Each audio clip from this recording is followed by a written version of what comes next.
Bem-vindos! Sejam muito bem-vindos a mais um vídeo aqui nesse canal. Tô muito feliz. E se você ainda não é inscrito, se inscreve nesse canal, vai lá embaixo, ativa o sininho das notificações pra você ficar por dentro de tudo que tá acontecendo aqui na vida dessa pessoa que, gente, tá babadeira, hein? Tá prometedora, eu vou ter que falar. E no final eu já vou contar pra vocês o que é que vai acontecer de mudança até o final do ano na minha vida. Mas primeiro eu queria dividir com vocês a minha trajetória profissional. Mas afinal, o que eu faço aqui na Europa? Por que eu decidi gravar esse vídeo? O último vídeo que eu fiz do corte de cabelo, teve um seguidor, uma pessoa que se inscreveu no canal e perguntou: mas o que você tá fazendo aí em Barcelona? E eu tô de férias em Barcelona.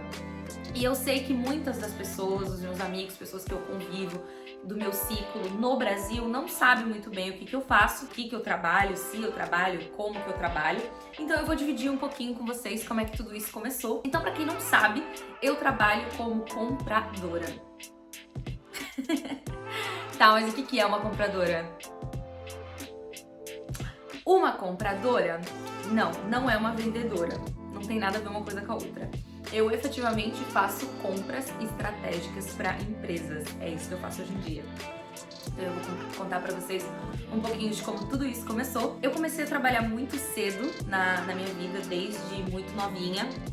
Eu lembro que com 12 anos eu já era muito independente. Minha mãe trabalhava fora até então. Sempre trabalhou fora, né? E eu, independente, já pedi pra ela pra não ter mais babá naquela altura, que eu queria estar ali em casa sozinha. E eu lembro que gostava de cozinhar, fazer muita comida já desde pequenininha, tá tudo preparado pra quando ela chegasse. E já com 12 anos a minha mãe me colocou num curso de informática e também num curso de inglês. Então eu já comecei a pegar ônibus sozinha e comecei essa independência um pouquinho nova até. E aí, com 16 anos, eu lembro de falar pra ela assim: mãe, eu quero trabalhar, eu quero pagar as minhas contas, comprar as minhas próprias calcinhas. Não que eu precisasse. Bom, pra quem não sabe, eu venho da periferia de São Paulo, da freguesia do Ó, do Brasil. É um bairro super simples, eu venho de uma família simples. A gente nunca teve muito luxo, mas graças a Deus nunca faltou nada pra gente. Graças a Deus eu nunca ouvi da minha família: não, eu não posso te dar porque eu não tenho condições. Eu sempre tive tudo, mas dentro ali das nossas condições, né, de família humilde mesmo. Então, eu com 16 anos, eu comecei a trabalhar. Já no Brasil, você pode, estudando, você pode fazer estágios em empresas remunerados, diferentemente daqui da Europa. Para você que não sabe, a maioria dos estágios aqui na Europa, eles não são remunerados. É muito comum as pessoas trabalharem aqui na Bélgica, inclusive sem receber nada, pelo menos do transporte, a única coisa. De resto, eles trabalham de graça. A nossa situação é diferente no Brasil, então já comecei muito cedo, trabalhando como telemarketing. Acho que dos 16 aos 18 anos eu trabalhei em 3 empresas de telemarketing, conheci várias pessoas, amigos, que até hoje eu levo aí pra vida. E aí, quando eu completei 18 anos, eu comecei a faculdade de comércio exterior na Unip. Depois que eu tava mais ou menos de 6 a 1 ano que eu tava fazendo a Unip, eu encontrei esse trabalho para trabalhar como estagiária na Internit, numa empresa de construção. É uma empresa grande no Brasil, de telhas de fibrocimento, da Corujinha, acho que vocês devem conhecer. E aí eu entrei na Internit como estagiária de compras para assistir uma compradora. E foi aí que eu tive esse primeiro contato com a área de compras e entendi um pouco de como tudo funciona. Então eu vou explicar para vocês um pouquinho do que é ser uma compradora. Dentro de grandes empresas, dentro de uma estrutura, de uma organização, vocês sabem que existem vários departamentos, né? E a área de compras, como um departamento corporativo também, nada mais é do que a centralização das compras comerciais para as necessidades da empresa. Ou seja, dentro da área de compras existem as categorias de compras diretas e compras indiretas. O que são as compras diretas? Compras diretas são todos os produtos ou todos os serviços que impactam diretamente no produto final, no produto que aquela empresa produz e que a empresa vai vender para o cliente dela, ou seja, matéria-prima, embalagem, algum outsourcing de serviço ou um serviço externo que seja necessário para que a produção desse produto final aconteça até a sua venda. Então tudo que é relacionado ao produto final são compras diretas. E o que são compras indiretas? Todo o resto. Como assim todo o resto? Todo o resto, desde o papel que você precisa dentro do escritório para imprimir, até serviços, por exemplo, tem várias categorias dentro da área de compras, né? Por exemplo, de marketing, TI, RH, todas essas áreas basicamente elas têm nas suas necessidades de compra. Então eu comecei na Eternit, né, trabalhando, assistindo essa compradora. Na altura a gente comprava recursos humanos, algumas agências de recrutamento e seleção, uma empresa pode necessitar. E a área de RH de uma empresa não necessariamente ela ela tem muitas demandas de vaga de dentro de uma empresa, então normalmente ela precisa contratar uma empresa externa que seja especializada em recrutamento e seleção, a gente conhece várias, para que essa empresa sim faça essa busca de vagas, buscas de perfis no mercado e traga essas opções pra gente dentro da empresa. TI, mesma coisa, a área de TI às vezes necessita de mão de obra externa, alguns consultores específicos para alguns programas, e a gente precisa ir lá fora buscar esse fornecedor. Então o que eu faço? A área vem para mim e me diz, olha, eu tenho essa necessidade de compra, o meu trabalho é ir no mercado, entender quem são os fornecedores, fazer cotação, entender valores, negociar contrato. Aí cada empresa tem a sua regra e a sua normativa de compras, né? Cada uma que eu trabalhei era completamente diferente. Então, é mais ou menos isso o trabalho de compras. E aí na área da Eternit eu trabalhava com marketing, trabalhava com TI, um pouco de comunicação.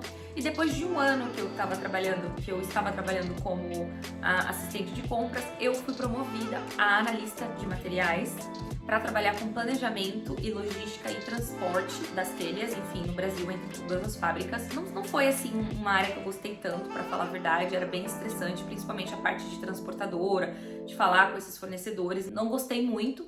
E aí eu já estava um ano na época da faculdade, quando eu fui promovida no segundo ano, aí eu trabalhei até mais ou menos um ano e meio, e nesse meio tempo eu comecei um MBA de logística e cadeia de suprimentos na FGV. Tinha um gerente que ele me empurrava muito a fazer várias coisas. Eu lembro que eu, como estagiária, ele já estava me mandando para Bahia, para chão de fábrica, para poder suprir uma necessidade ali de um comprador pleno, por exemplo. Então ele me empurrava muito e ele me ajudou muito a crescer de uma certa forma ali, do jeito dele, né? Então eu trabalhei na área de compras, depois fui promovida, e aí com 4 meses, acho que 6 meses que eu tava na área de planejamento, a compradora que estava na área de importação e exportação, ela saiu e ele me convidou, falou, olha, sua área de faculdade, você quer aqui trabalhar um tempo nisso? E aí eu entrei um tempo nisso. E aí foram os meus últimos 6 meses na Eternit, porque foi um momento muito estressante. Essa compradora saiu, deixou a casa assim mega desorganizada, um monte de coisas atrasadas, tava uma loucura. Quando eu consegui organizar a casa, tava muito estressante, porque o que a gente importava era vasos sanitários, cerâmica para a venda final do produto. Então, quando esse produto vinha da China ou de algum país exterior que a gente comprava isso, e aí dava canal vermelho, aquilo embarrava lá e não saía, aquilo afetava diretamente na venda no prazo com o cliente final. Então era muito estressante, porque a comercial cobrava muito ele cobrava, e eu naquela altura com 20 anos. Então foi momentos estressantes. Eu lembro que às vezes eu ia no banheiro chorar e tirar ali o estresse de dentro. Foi muito, muito estressante. E aí rolou umas estruturações, eu não gostei, eu falei, eu não quero. Ele falou, bom, não tem como você voltar pro que você estava fazendo antes, então ou é isso ou é sair. Eu falei, bom, então me manda embora, pedi pra sair. Aí eu saí, nessa altura eu tava tipo nem na metade ainda do MBA, e o MBA da FGV era caríssimo na altura, só que a Eternit pagava 70%, era um benefício que a empresa tinha, ela pagava 70% da escola. Então eu tava já assim desesperada, porque eu saí e falei, meu Deus, eu preciso pagar o que eu vou fazer, né? Eu preciso pagar essa escola. E aí, com 4 meses, eu consegui um trabalho na Duratex. Hoje ela chama Dexco, que é uma empresa do Grupo Itaúsa. Você com certeza conhece a Deca, a Hydra. Dentro da Duratex existe todas essas outras empresas. E a Duratex mesmo, que são os painéis de madeira, que quase ninguém sabe, mas é a maioria dos produtos, dos móveis que existem hoje no Brasil, hoje e sempre, são feitos com madeira da Duratex. Uma grande empresa também na área de construção. E eu consegui uma vaga para ser compradora de marketing. E foi uma fase deliciosa da minha vida, apesar de uma fase também de uma construção pessoal.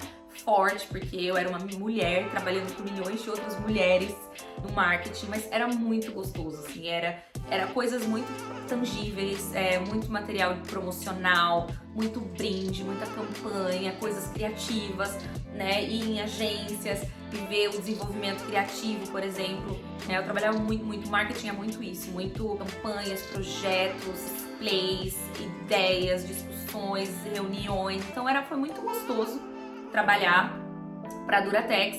E aí eu trabalhei também 2 anos na Duratex e quando chegou o final desses 2 anos, que foi o momento que eu também completei o meu MBA, e aí rolou várias estruturações na Duratex, a minha gerente na altura ela foi mandada embora, o meu colega sênior virou meu coordenador e eles acharam a necessidade de ter um perfil ali mais sênior e eu já não sabendo muito bem também o que eu queria fazer ou para onde eu queria ir, acabei saindo da Duratex também, fui desligada.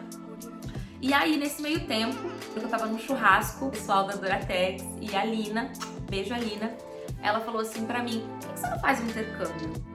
E eu falei, cara, por que eu não faço intercâmbio? Tipo, isso foi, sei lá, fevereiro de 2015. Eu falei, por que eu não faço intercâmbio?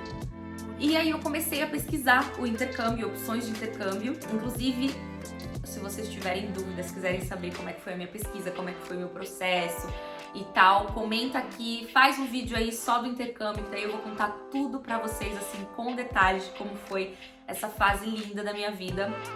Mas foi lindo, gente, imagina, você tá ali no Brasil, numa rotina de trabalho, inclusive é importante, eu vou traduzir esse vídeo para o inglês, é importante falar que o Brasil ele tem um sistema completamente diferente aqui da Europa.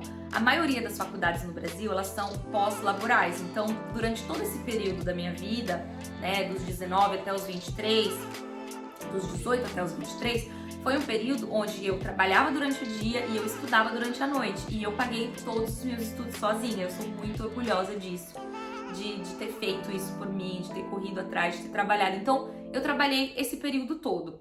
E aí, com 23, eu pesquisei, fiz as minhas pesquisas e decidi ir para Dublin. Tinha opções de outros 3 países aí, posso contar para vocês com detalhes no outro vídeo. E decidi ir para Dublin fazer esse intercâmbio.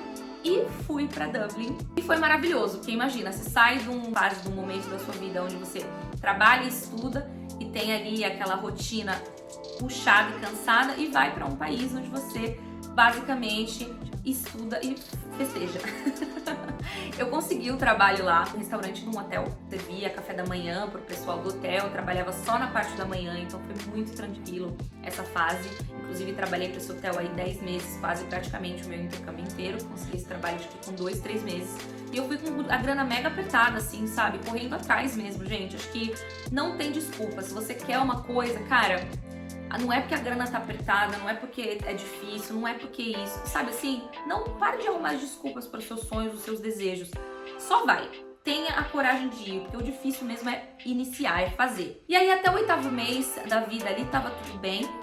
E depois do 8º mês eu não queria mais voltar pro Brasil. E eu falei, caraca, o que eu vou fazer agora? Eu não quero voltar pro Brasil. E aí o que eu fiz? Dentre aí as minhas fases de vida, eu sempre gostei muito de teatro. Inclusive com 18 anos, eu lembro de ter feito essa escolha, assim, tipo, eu vou fazer teatro ou eu vou fazer business, que eu sei que é uma coisa que vai me dar dinheiro, sabe? Que eu sei que eu vou crescer, que eu vou construir. E aí eu fui para o business e graças a Deus me consegui construir. Claro que hoje o teatro e essa coisa criativa ainda fala mais alto e é para esse caminho agora que eu tô andando. Mas fiz essa escolha. E aí eu vi um curso de teatro lá na Portugal. E aí eu tenho um tio que já mora em Portugal, o tio Nenzão, irmão da minha mãe. E eu falei pra ele, tio, eu vou pra aí. Muito difícil essa escolha, na verdade, ali quando tava pra terminar o curso, de ficar na Irlanda ou ir pra Portugal. Mas eu fui, arrisquei. E foi lindo, assim, Portugal foi muito especial. Eu cheguei já começando a fazer o processo para tirar o visto, que é você arrumar um trabalho numa empresa e começar a pagar os impostos da cidade. Nesse meio caminho eu conheci o meu ex-namorado também, a gente começou a se relacionar. E foi muito bacana ali a vivência em Portugal. Assim que eu cheguei em Portugal, o primeiro trabalho que eu consegui também foi num restaurante, porque eu já tinha esses 10 meses de experiência lá na Irlanda, então eu consegui um trabalho no restaurante. Trabalhei até que meu documento saísse em Portugal. Eu trabalhei em restaurante, trabalhei em loja vendendo tecido. Cara, eu fiz de tudo, vocês não têm ideia. Aí quase 2 anos depois, né, 1 ano de Irlanda, quase 1 ano e meio de Portugal, não, 1 ano já de Portugal, eu consegui um trabalho numa empresa que chama Science for You em Portugal, inclusive uma empresa fofíssima. Acho que eu nunca chorei tanto pra sair de uma empresa como eu chorei pra sair daquela, gente, eu chorava, não sei porquê. Mas eu acho que foi muito especial você conseguir o seu primeiro trabalho na Europa, na sua área, sabe? Aí eu era compradora de diretos, né, eu sempre expliquei pra vocês, trabalhava com indiretos. Fui comprar diretos. A Science for You é uma empresa que faz brinquedos químicos para crianças, cara. Olha que maneiro. Então eles têm esses brinquedos de fábricas de batom, de sabonete, de perfume. Então o que eu comprava? Eu comprava fragrância, eu comprava amido de milho para fazer a sopa, eu comprava food coloring, então na cabeça, que é colorante. Eu comprava esses produtos e também indiretos, porque era uma empresa pequena, pra essa empresa. Eu comprava um pouco de tudo lá. E aí eu trabalhei por 6 meses nessa empresa. Eu e o meu ex, na altura, a gente já estava cogitando sair do país. Inclusive, antes de eu conseguir esse trabalho, a gente estava cogitando sair de lá. Aí aconteceu o trabalho, eu falei, não, eu preciso dar essa oportunidade para poder saber como é que funciona. E eu trabalhei por mais ou menos uns 6 meses na Science for You. Até que eu falei, não, realmente, o salário é muito baixo. Portugal é um ótimo país para se viver. Se vocês tiverem dúvidas também de como é que é viver em Portugal, enfim, coisas sobre Portugal, comenta aí também. Portugal, fala Portugal e quais são as suas dúvidas que eu vou vir aqui tirar com o maior prazer. E depois desses 6 meses que completou, a gente veio aqui a passeio na Bélgica. A gente comprou uma passagem, veio passear, passou 4 dias. Conheceu várias pessoas portuguesas, brasileiras, que moram aqui, né? Entendeu como é que funcionava o salário mínimo, a dinâmica e tudo mais.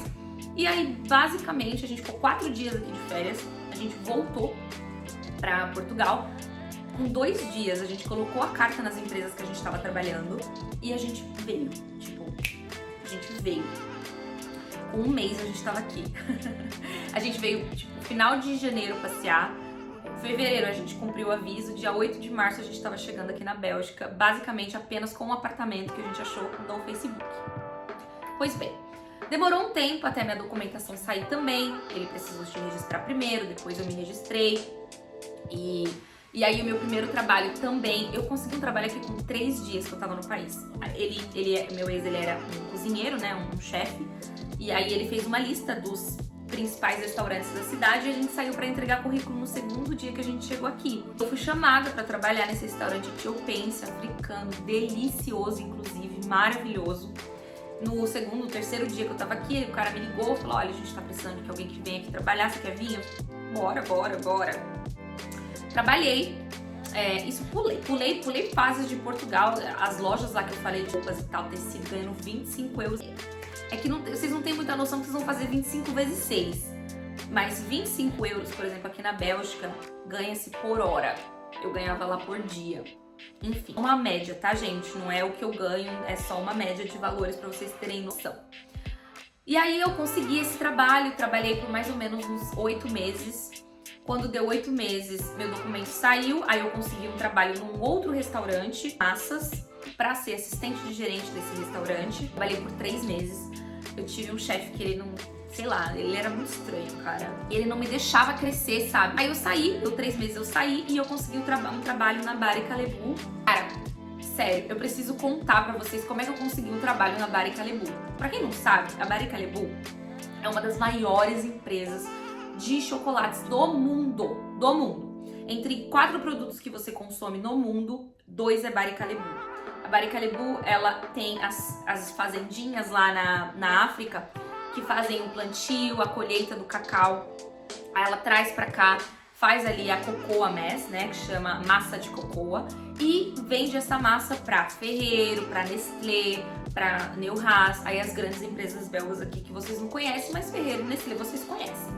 E aí a empresa vai lá e cria o seu próprio chocolate. Coloca chocolate, pra quem não sabe, é leite em pó. Eu não vou entrar em detalhe do chocolate, vocês gostam? Tá, vai. Né, gente? Em branco, por exemplo, vai só o leite do cacau. Preto vai menos açúcar e o chocolate ao leite vai um pouco mais de açúcar. Mas basicamente essa é a receita. E aí cada um tem a sua receita. Gente, eu fiz 3 entrevistas pra passar na Barry Callebaut. Primeiro tinha uma entrevista com uma compradora pra trabalhar numa área de projetos. Aí eu fui. Fiz a entrevista com ela. Ela pegou e falou: não, ainda não é o que eu quero. Beleza. Passou 3 meses, eu vi que tinha outra vaga em aberto para trabalhar bem na área de compras, mas para trabalhar, a primeira era projetos, a segunda era outsourcing, sourcing é outsourcing, é buscar fora, é mais ou menos a tradução. E também não deu certo. Aí a terceira vez eu vi que eles estavam precisando de uma compradora, aí de novo, cara, eu achei o contato da mulher do RH da empresa. Aí eu fui lá, bati na porta, tipo, mandei um e-mail e falei: meu, eu tô precisando de um trabalho, me contrata. E elas: a gente tá precisando de uma assistente, não sei o que e tudo mais. Mas é uma assistente, você tem muita experiência pra ser uma assistente. Eu falei: qualquer coisa. Porque tava me faltando um trabalho numa empresa aqui, porque depois que eu tive esse trabalho numa empresa, meu currículo foi visto diferente. Então, foi necessário eu dar esse passo a uma coisa menor do que a que eu já tinha feito antes na minha vida, pra que, né, e isso é uma coisa que eu tô vendo muito hoje em dia, gente. Às vezes é necessário a gente dar uns passos atrás pra dar outros passos na frente. E é exatamente o que eu tô fazendo agora de novo. Já vou chegar lá. Aí ela falou: não, tá ótimo, tá ótimo. Aí eu entrei pra trabalhar na Barry, eu tinha contratos semanais na Barry, porque aqui tem uns esquemas de contratos com empresas que é uma coisa muito maluca, que eu nunca vou entender. Mas eu assinava um contrato toda semana e ainda assim eu trabalhei 1 ano e 3 meses pra eles. Por que que eu nunca consegui uma vaga na Barry? Porque eles estavam buscando uma compradora local.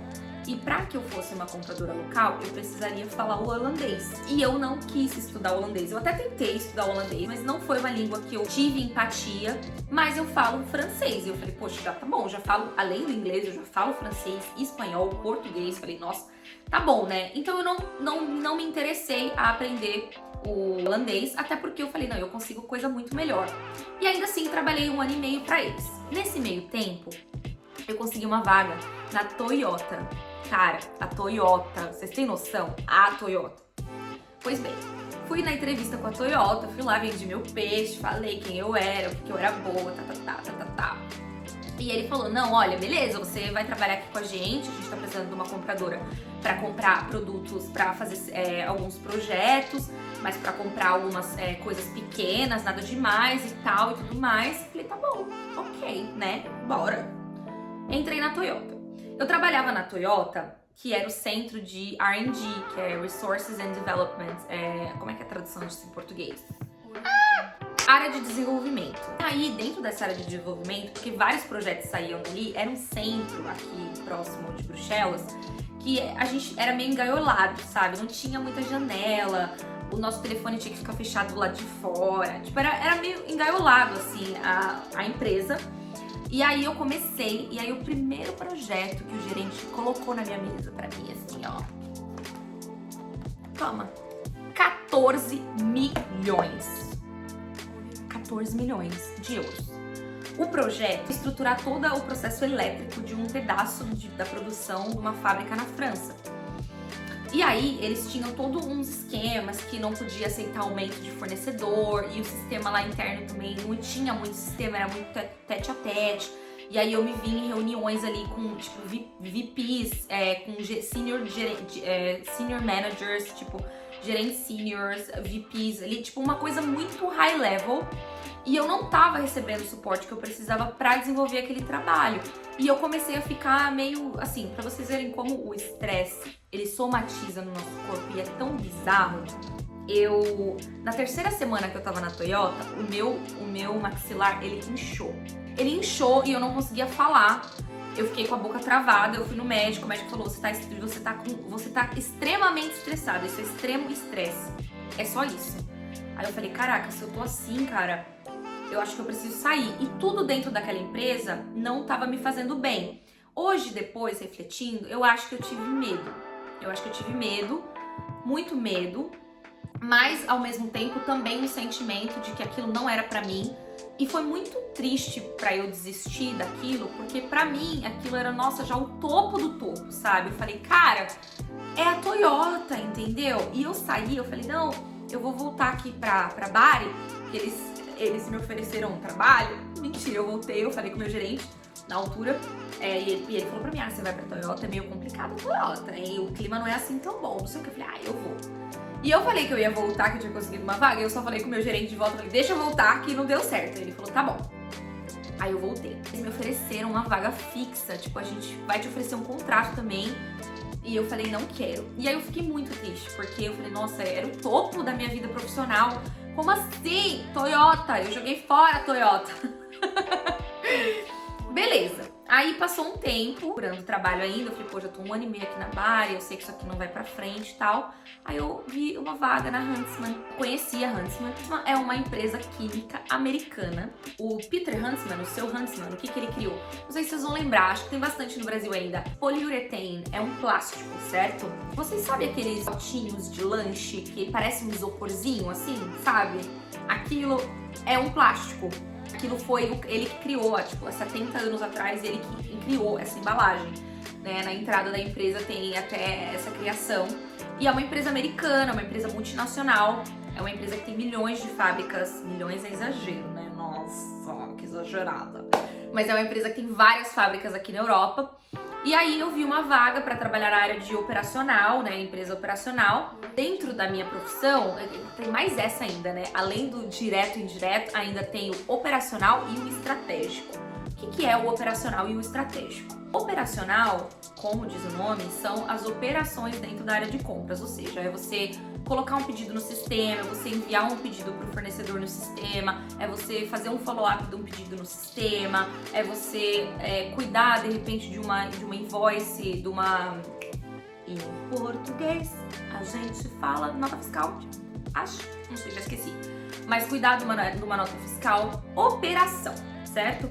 E o estratégico é toda a análise, a gestão, né? É você olhar aqui um pouco mais por cima da cadeia. Dentro da minha profissão, ao longo da minha carreira, eu sempre fiz os dois. Eu nunca trabalhei para uma empresa que era separado essas duas funções. Só que na Huntsman é separado. E eu fui fazer uma entrevista para uma área de operacional. E aí eu lembro que eu fiz a entrevista e foi uma entrevista ótima com uma gerente que linda, maravilhosa, me colocou essa ponte pra que eu passasse, né? Fiz a entrevista e tal, ela me fez várias perguntas e no final da entrevista ela virou pra mim e falou assim, Beatriz, mas eu acho que vai ter nenhum desafio nessa vaga porque você já tem muita experiência. Mas olha, aguarda que de repente vai ter alguma coisa interessante aqui pra você, de repente. Aí eu falei, tá bom. Aí passou um tempo, ela não. Aí entrou em contato comigo meu diretor hoje, falando pra mim, olha, a gente tá com uma vaga aqui pra área de sourcing, que é a área estratégica de compras. Hoje a gente tem um perfil muito mais senior, a gente quer trazer uma pessoa mais intermediária e tudo mais, né? Pra, enfim, interagir, pra mudar um pouco a dinâmica. E eu fiz a entrevista com ele. E foi ótima a entrevista, ele já tava, né, já tinha recebido boas informações de mim pela Ana. E cara, aquilo aconteceu e eu entrei nessa empresa pra trabalhar na área de sourcing, de compras estratégicas. Um sonho, sério, um sonho realizado. Trabalhar na área estratégica de uma empresa e eu sou uma operadora corporativa. O que isso significa? Significa que a minha empresa, ela é dividida por regiões, né? Existe a Américas, que é do Sul e do Norte. América do Sul e América do Norte tem pessoas que cuidam diferentemente. Existe a Europa, que chama EMEA, né? Europa e Middle East e África. E dentro desse aglomerado de EMEA, eu cuido no total de 19 fábricas. Então, para essas 19 fábricas, tudo que é relacionado a TI, RH, marketing, a gente chama professional services, mas são tratos de carros, gerenciamento de viagens, de crédito, a agência que faz ali, centraliza as viagens para as pessoas. Todas essas áreas quem cuida sou eu. Eu e tem mais minha gerente, a pessoa que trabalha junto comigo. E é isso que eu faço hoje em dia. Tem 2 anos que eu tô trabalhando na Huntsman, eu entrei na Huntsman em 2019, perto do Covid, então eu comecei, e aí já veio o Covid em si, já veio assim, bam! E aí eu fui pra casa, trabalhei de casa durante 1 ano, quase 2, e aí a gente voltou, reassumiu as coisas e tudo mais.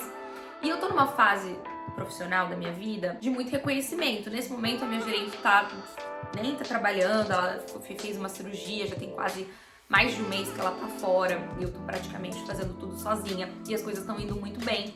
E eu tô numa fase que é uma fase de crescimento, né? Nesse momento, ou eu vou ganhar uma promoção, vou brigar por uma promoção, né? Ou eu vou fazer alguma outra coisa da minha vida. E aí que vem, né, a novidade é que eu decidi sair. Gente, Vene Vide Vit, vivencie. É só isso, é sobre isso, tá? É sobre isso. Eu acho que eu cheguei onde eu tinha que chegar no âmbito profissional, dentro de uma empresa. O coração, ele não tá vibrando mais por isso. E pode ser uma loucura, pode ser a maior maluquice que eu tô fazendo, mas eu preciso acreditar nessa coisa que tem dentro de mim, que tá me dizendo que eu preciso fazer coisas novas nesse momento. Inclusive, estar aqui conversando com vocês e dividindo da minha vida é uma coisa nova pra mim, entendeu? E é uma coisa que eu amo fazer e que eu quero fazer mega, assim. Eu tenho mega essa vontade de troca, de conexão com pessoas e de mostrar pras pessoas o que eu faço. E essa coisa teatral que sempre existiu dentro de mim ao longo de todos esses anos. Então isso precisa vir, entendeu? Hoje eu tenho 30 anos e isso precisa vir. Se eu afogar isso de alguma forma, eu vou chegar nos 40, nos 50 e eu vou ficar me remoendo e me perguntando como que teria sido, porque nada foi, entendeu? Então eu vou sair da Huntsman 31 de dezembro, no final de dezembro. Então dezembro é o meu último dia, meu último mês trabalhando pra Huntsman. Foram 3 anos maravilhosos. É uma empresa muito boa de se trabalhar. Eu gosto muito do dinamismo americano. Trabalhei para uma empresa belga, trabalhei para uma empresa portuguesa, trabalhei para algumas empresas belgas, né? E essa americana, acho que de todas que eu trabalhei, o americano, a empresa americana, a cultura americana foi a que eu mais gostei, mais parecida com a nossa no Brasil, de comunicação, de falar, de você estar ali interligado, que a outra empresa que eu trabalhei antes também de chocolate, ela também era uma multinacional. E era diferente um pouco o dinamismo ali da comunicação entre os continentes, digamos assim. Mas a Huntsman é uma empresa muito gostosa, apesar de agora estar passando por diversas mudanças, né? Eu também não tirei essa vontade de sair da minha cabeça. No começo do ano eles anunciaram que eles estão mudando a estrutura da empresa. Então assim, não que a minha posição esteja afetada, de algumas outras pessoas estão, a nossa na área de sourcing não está, mas parece que tudo veio de alguma forma, inclusive esse ano que é um ano lindo, que tá sendo um ano de mudança, de crescimento, de conhecimento espiritual, assim, sabe? Sério, tá sendo um ano tão lindo, eu tô tão feliz com a evolução desse ano na minha vida. Foi um ano que eu tava, lá embaixo, e foi um ano que eu fui entendendo tudo que tava acontecendo e a gente tá indo. Então, é isso, vou sair e o que vem depois, Bia? O que vem depois? Eu não sei. A gente vai ver o que vai vir depois. Honestamente, eu espero que muita coisa, mas o que vem vai ser dividido. Tem uma frase muito legal que é: se ainda não existe um planejamento, ainda é apenas um sonho, né? Apenas um sonho, é apenas uma ideia. Então, eu acho que é importante as coisas serem divididas quando existe realmente ou de fato uma coisa que aconteceu ou que está planejado. Eu não sei, mas eu tô muito curiosa pra ver como é que vai ser esse ano. Existem coisas que eu ando trabalhando, sim, várias coisas legais que em breve eu vou contar. Mas é um ano que eu vou estar aberta a me conhecer ainda mais e a buscar essa felicidade, a entender de repente o meu propósito de vida. Se for pra voltar, eu volto daqui a algum tempo, sabe? Nada é cabelo cresce, sabe? Gente, nada é pra sempre. A gente vive fases da nossa vida e as fases, elas começam, elas terminam, e o que prende a gente de viver os nossos sonhos é só os medos, o medo do novo, o medo da mudança. E por quê? O que você prefere? Você prefere viver com medo da mudança ou ter medo de mudar e se arrepender de não ter feito, de não ter mudado, de não ter corrido atrás do que você sonhava, mesmo tendo milhões de possibilidades de dar errado, ou chegar lá na frente e viver um remorso de não ter vivido? São duas escolhas, sabe? Eu espero que a sua seja viver sim, tá? E é isso. Gente, longuíssimo esse vídeo. Eu vou cortar ele, vou ver o que eu faço. Mas aí foi um pouquinho da minha história profissional pra vocês. E se vocês tiverem alguma dúvida, já deu pra perceber aí que eu passei por muita coisa aqui profissional. São quase 8 anos de Europa. Eu saí do Brasil com 23 anos, hoje eu tenho 30, né? E foram Irlanda, Portugal, agora Bélgica, depois eu não sei, vamos ver. E me faça perguntas, eu tô aqui pra responder o que vocês tiverem de dúvidas, se vocês tiverem dúvidas ou não. E comenta aí, fala o que vocês acharam. Acho que eu abri bastante porta pra gente desmembrar aí vários assuntos maneiros pra conversar. E é isso, um beijo grande pra vocês e até a próxima!